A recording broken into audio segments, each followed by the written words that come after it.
Good afternoon. With over 25 years in technology and EFTs, Brian is leading innovation at B Payments, transforming mobile and digital platforms to deliver smarter, customer focused solutions. He's also CEO of Mailboxes, etc. Guyana, where he's driving tech adoption to expand services and market reach, especially in payments and mobile solutions. We're so excited to learn more about his journey and the impact he is making. Brian, welcome. Before we get into tech, Thanks so much. But may I correct you a little bit with that? I'm the CEO and founder of a company called CarryPay, right? Or B Payments, right? I try everything to do in Guyana to make people use more cards than cash. Now, one of the things that people use a lot of cards for in Guyana, and it's really like 90% of the time they use cards for it, is buying stuff online. yes. So how they do that is that they go to one of those places that ship stuff in. They walk into the store, they're sitting in front of a computer, and they use the people's credit card or debit card, and they buy it, and the people charge them an extra 10%, right? So I have cards. You don't have to pay me 10% to use my card. So I figure let's start a company like that could you can use our cards. I will ship it in for you, so more people use my cards, and then you save money because you're not going to pay that 10% or 8%, how much ever they charge. So we found out that UPS and Mailbox, etc., was franchising. So we bought it for most of the English-speaking Caribbean and Suriname. Oh, okay. Right. And then on my LinkedIn thing, you'll see there's another company they call IFA Labs. Right. Now, IFA Labs is our AI company that's based in Houston, but we have an office here also.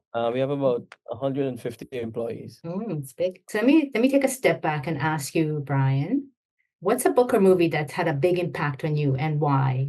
This is a personal question type of thing. A movie, big impact on me. Or book. I can't think of any, but I can tell you my favorite movie. Favorite movie is a World War II movie. I probably came out in the 60s.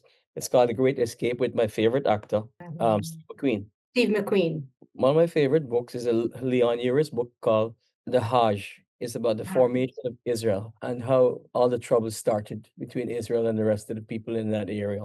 Great Escape was US, Canadian, Australians, and American prisoner of war who tried to escape from a German death camp. Okay, so there's the connection. Yeah. Yeah. There's a relation. Okay, may I ask another question? I think I started asking it. If you weren't doing tech, working in tech, what do you think you might be doing instead? Nothing. Come on. Since I was 7 or 8 years old. You've always been computers. Oh, those are like Macintosh or what are they called? Yeah. 1981, Yeah, so I'd have been yeah. 10 years old. And the floppy disk this is was on from the side there. I can see the floppy disk where you put it in. I've been writing code since I was 8 years old. Okay. All right. Thank you for showing us that. That's pretty cool. Brian, one last question. What's one thing about Guyana that you wish more people knew or appreciated? One thing. People are nice. People are nice? Okay. Yeah. You are very nice. All People are right. nice in general. As are you, because you are our first interview and you've granted us your time. People think it's hard to do business in Guyana, but it's not.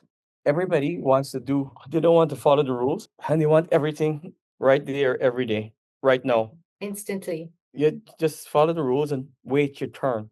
Well, that's actually a nice way to segue into my question here. What inspired you and your company to explore AI in your operations and services? Is it because you want to leapfrog into the 21st century? Well, AI is not something new. I've been doing AI since 1992. It's been around actually since before that. Most people think it's brand new as of last year, but it's not. Yeah. This dabbling this in 1992, and then we went from that to machine learning, and now we're at generative AI.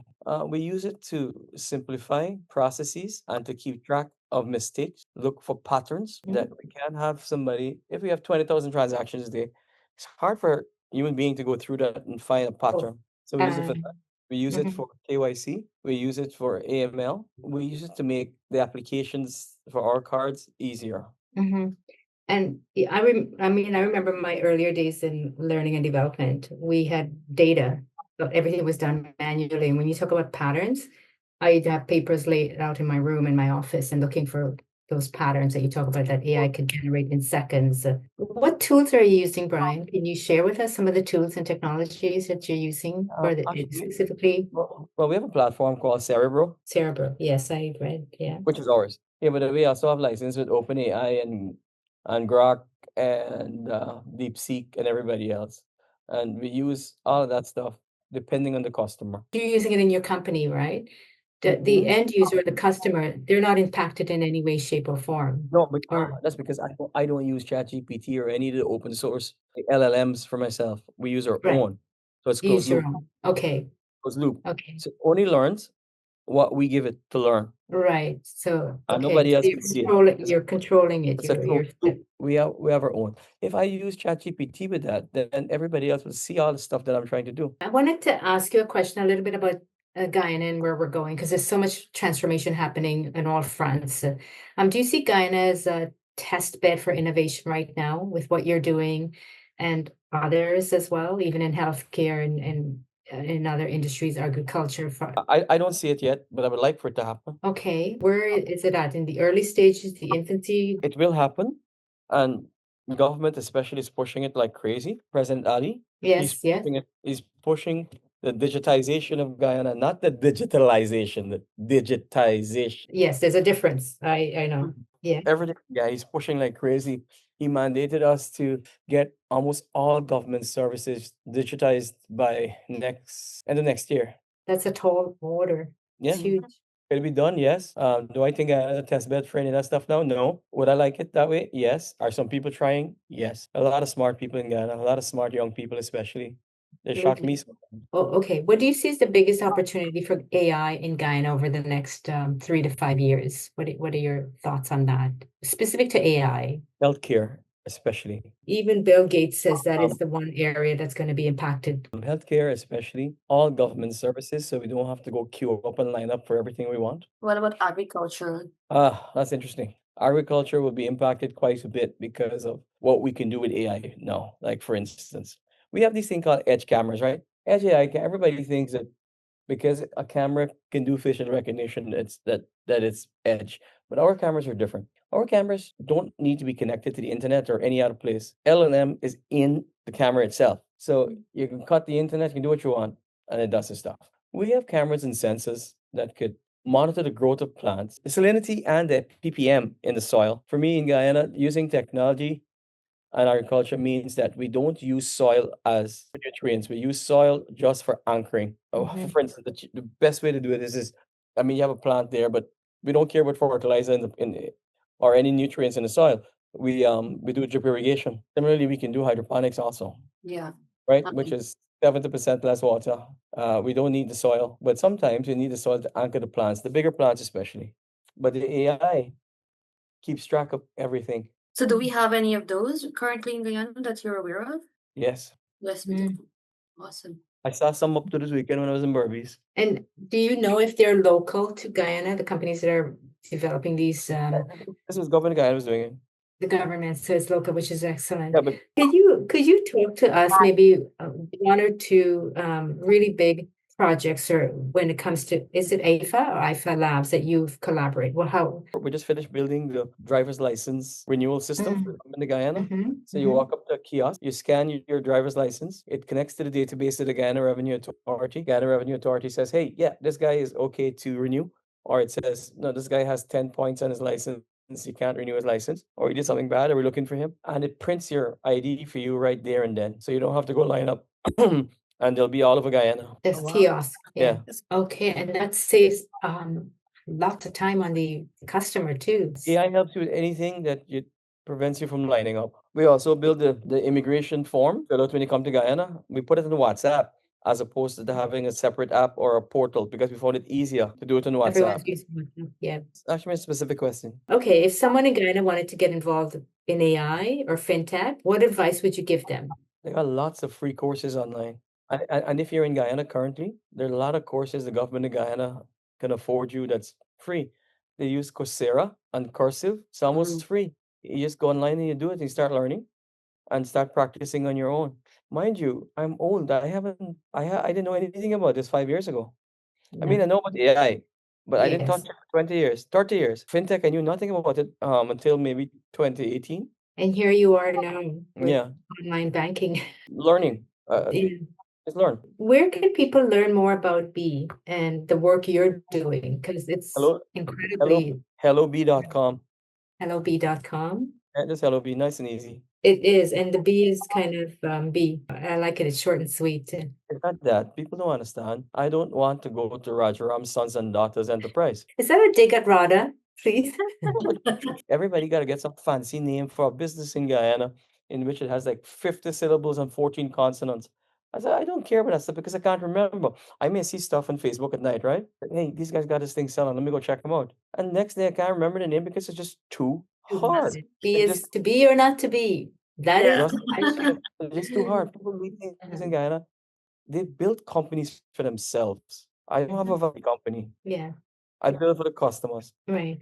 I want to give you the last couple of minutes to talk about anything that you feel that's you're passionate about, or something you've got in the pipeline that you could share with us, because we're gonna share this interview with our wider audiences. One of the biggest problems we have in Guyana is financial inclusion, in which I don't think any bank has more than 100,000 customers.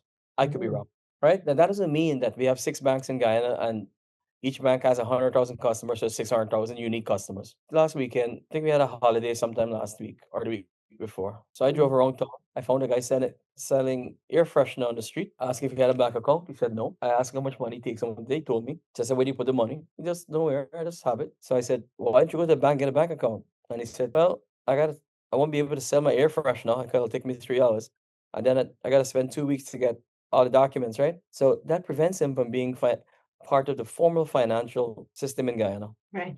A lot of dignity comes with getting financially included. And I'm sorry if you guys remember when you got your first bank account, it mattered to me. Yep. I was a child. Now, all these people in Guyana deserve to be part of the formal banking system. All the farmers, the people working in the back dam, they don't want to go into a bank because they were in their long boots and they got a cutlass and the man in the suit looks down at them. If you walk into my office, you're a rasta, you're dirty, whatever.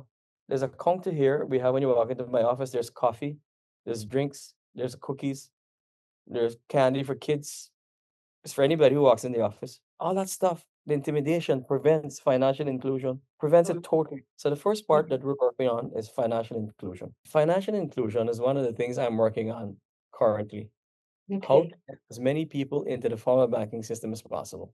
Now that you have them, you have to jump to the second part, which is financial literacy. So in our app, we have built in tools that help you with financial literacy to teach you about how to save money. I'm sorry, who lives in Canada again? And Mississauga and Rada is in Toronto. Yeah, Okay, good. So anyway, you guys got a TD Bank account? I do. Yeah. CIBC. Okay, in TD Bank, there's a part of your TD Bank account in which it categorizes your spending Yes. and it helps you to save. That's mine. That is ours. That's Wow. yours. Yes. So we implemented the same thing in our app here in Guyana. So to help you with financial literacy. Then you're starting to learn about financial literacy, how to save your money a little better. Because financial literacy should be taught in all schools, everywhere in the world. I don't know of any class in any school in any world that teaches it. Many people talk about it and how you should do it, but nobody's actually doing anything about it. I mean, if I were the Minister of Education, You would that have. would be in the curriculum in September. It's needed badly. Yeah, Guyana, and people are making a lot more money now in Guyana.